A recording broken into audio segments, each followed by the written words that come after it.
Under the sun or under the lights, it's time for Weed TV. Weed in the news and advice for the weed in your life with dedicated cannabis researcher, Dr. Strange Bud. And now, live from the green room, Dr. Strange Bud! Hello, and welcome to the show. I'm Dr. Strange Bud here in the green room with my lovely assistant Diana Renee in the control room. And it's time for your Saturday morning wake and bake on Weed TV on the Cannabis Channel. It's time to tune in, turn on, wake up, and bake up. According to NASA, the CO2 levels have gotten so high in the atmosphere that the planet is greening. How's that greening happening right here at home, Diana? And now, the National Weed Report. That's right. It's time for the weed news around the nation. Coast to coast news here. Let's start on the West Coast.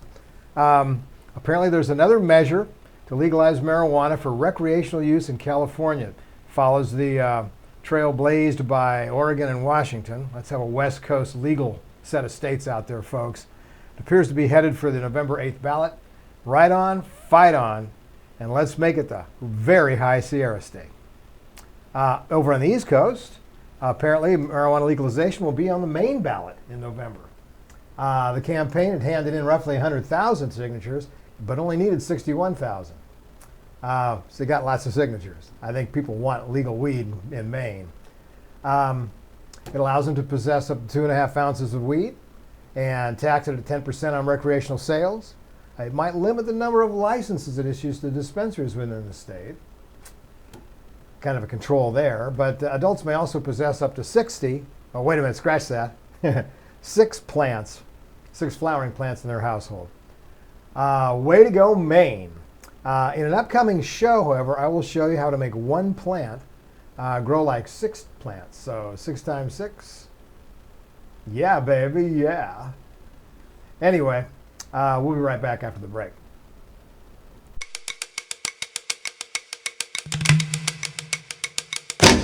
Do you know how to tell when a nation needs to be overthrown? Here's how. Enemies are innovative and resourceful, and so are we. They never stop thinking about new ways to harm our country and our people, and neither do we.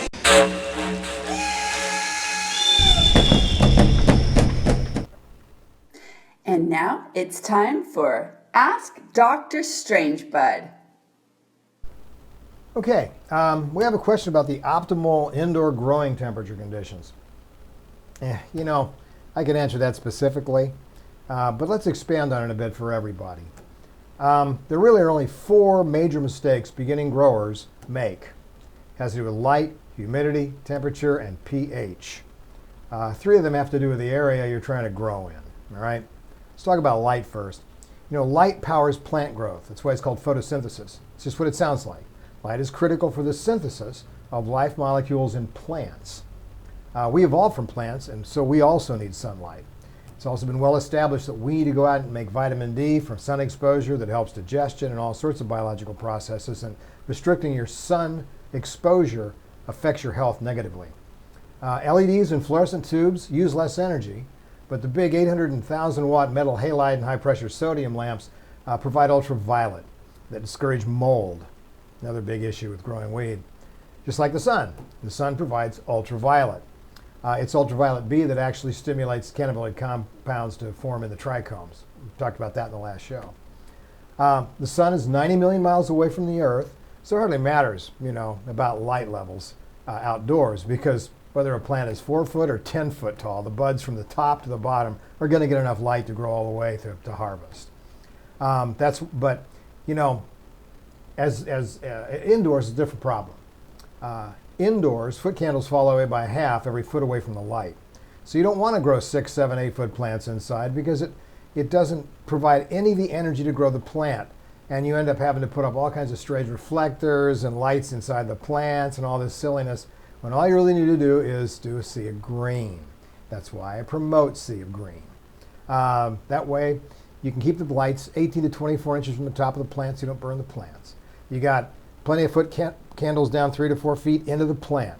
A trimmed up 24-inch plant grows to about 30 inches sea of green, but it grows a huge cola the size of your forearm, and you get 25 or 36 under 1,000 watt lights. Trust me, sea of green's the way to go. Humidity is also just as critical because too high a humidity will cause plants to stress. It also encourages powdery mildew. If you're not using ultraviolet type lamps like the high pressure sodium and the metal halide. The other problem is temperature. All right, the stoma under the leaf closes up to prevent dehydration at very hot temperatures, but that also suffocates the breathing apparatus in the leaves. Okay, leaves take in CO2 in the atmosphere, produce it into carbon, cellulosic compounds, and expels oxygen. That's why we kind of need CO2 in the atmosphere. It makes our breathable oxygen atmosphere. Would somebody get Al Gore on the phone and tell him? Anyway, really, cannabis likes air dry. The temperature is about 55 to 60 degrees at night, no higher than 80 during the day, and prefers 70 to 75 degrees maximum, just like the best outdoor conditions.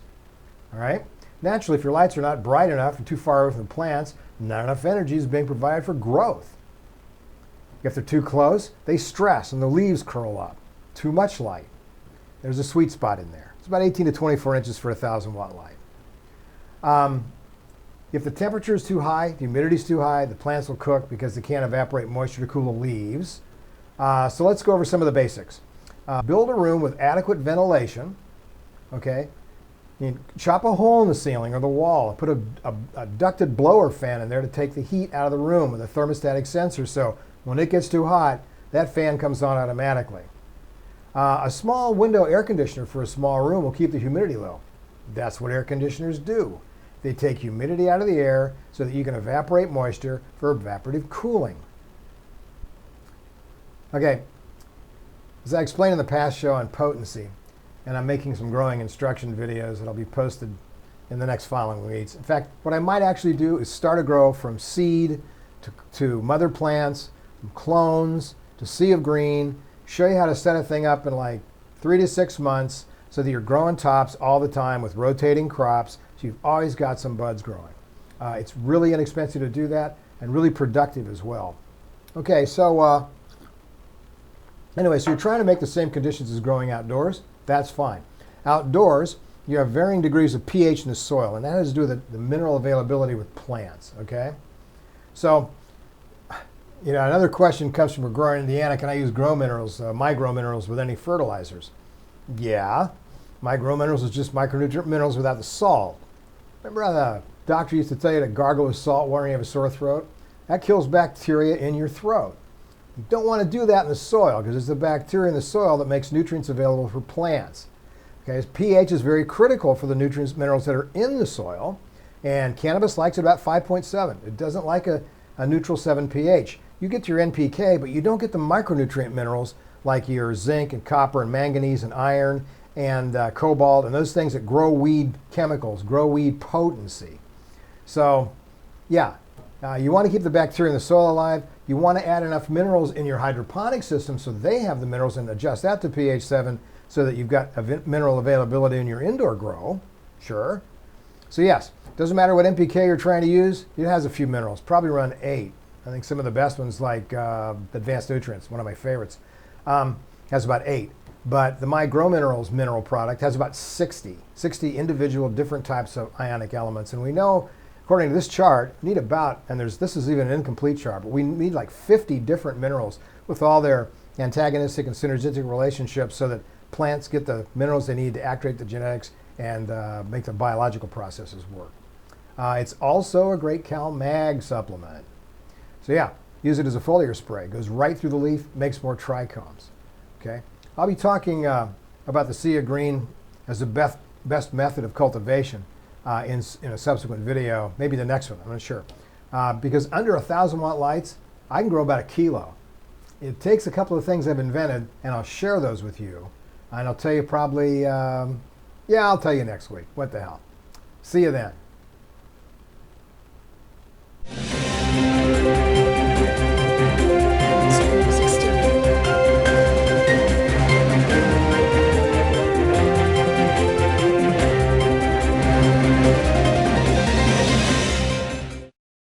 In reality, everybody is a genius. But if you judge a fish by its ability to climb a tree, it will live its whole life believing that it is stupid. Believe in yourself. It's time for the Strain of the Week report. And all month long, we've been kind of looking at the landrace, the naturally occurring strains of weed in Africa. This landrace in Africa is called Kilimanjaro. It's an early flowering, pure sativa from the Kenyan slopes of Kilimanjaro. It's cultivated in secret locations among the wild animals and endangered animal preserves surrounded by elephants and giraffes, and is irrigated by the pristine glacial melt from the summit of Kilimanjaro. Truly beautiful, untouched, and protected region of Africa. If you get a chance, you should take a photo safari there sometime. You will not be disappointed. This strain is a result of generations of crossbreeding by the native population, although she's been stabilized to improve some of the properties, such as resin production, while leaving her main qualities intact and taste intact. It's a robust and resinous plant with very large colas. The natives call her the elephant flattener and use her for stimulating and trippy effects in their religious ceremonies and for its effects on elephants that find it and eat it. Smart pachyderms. Nowadays, it's enjoyed for its pleasant effects on the region's growers. In this interview by a Kenyan television station, a grower expresses the same observations we see globally for sativa. Othiedho gik mang'eny. Yo mokonyowago kata an sama ajatiyoga kode. Koro ineno kaka apidhe kanyo. Koro miya tich mayot ma ok agol pesa kadhi ng'iya sate sate. Lakini kata kabiro e puodho ka mokonyago saidi kasagoye to koro ang'iyo kaka pango job ga mos. Ng'eni giolo onyalo golo millions of seeds kumineneni. Sativa is universally helpful. All right. Shows improved concentration, mentally stimulating. It's in complete contradiction to the government view of cannabis as a dangerous drug. Kilimanjaro is one of the best strains for growing outdoors or indoors. She produces solid buds even under adverse conditions. So let's take a look at the particulars on this strain.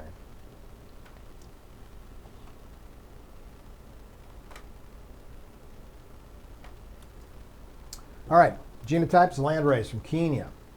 It's 100% sativa, tall and branchy. Flowering time is 60 to 70 days. Harvest time outdoors is in November. Yields about 350 grams indoors, 400 to 600 grams outdoors. Taste, fruity and citrus, very citrusy. The aroma is lemony, and the effects are stimulating and very, very potent, hence elephant flattener. THC is 15 to 20%. CBD and CBN are really unknown at this point. I hope to get some seeds, propagate it, and do some testing on this particular strain. Cultivated as clone starts for Sea of Green and raised in veg to only 24 to 25 inches. You can put 25 trim plants under 1,000-watt lights for 2.5 months to produce about 1.5 pounds or more. The yields are absolutely amazing on this landrace. This weed has a very pleasant, like I said, citrusy taste due to its high amount of the terpenes alpha-pinene and alpha-limonene. It has a very strong fragrance, so you got to be careful where you grow it. It can be grown to be very branchy and vigorous grower. Seriously, outdoors, it may reach 9 feet tall easily and produce insane resin yields. Oh, baby.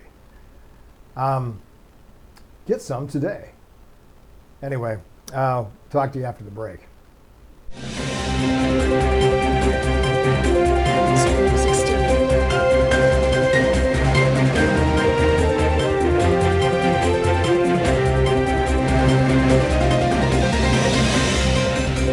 Okay, we're just about to the end of our little show, and it's time for Diana's favorite section. What do you have for us, Diana? Seriously, it's like the funniest shit I've seen all week. Yep, it's probably the craziest shit I've seen all week, too. Apparently, when people are stopped by police and they're in danger of getting their car searched, some people have some very clever solutions to preventing the police from getting their weed. Hope you enjoy this one. Diana, play this clip.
Yes, indeedy. That's the solution. I don't know about shooting the balloon with a gun, but serious, serious cop. Anyway, in the war on drugs, my money's on the drugs. This is Dr. Strangebud reporting for Weed TV around the globe for the Cannabis Channel. And Diana Renee in their control room. We will see you next week on Weed TV. See ya.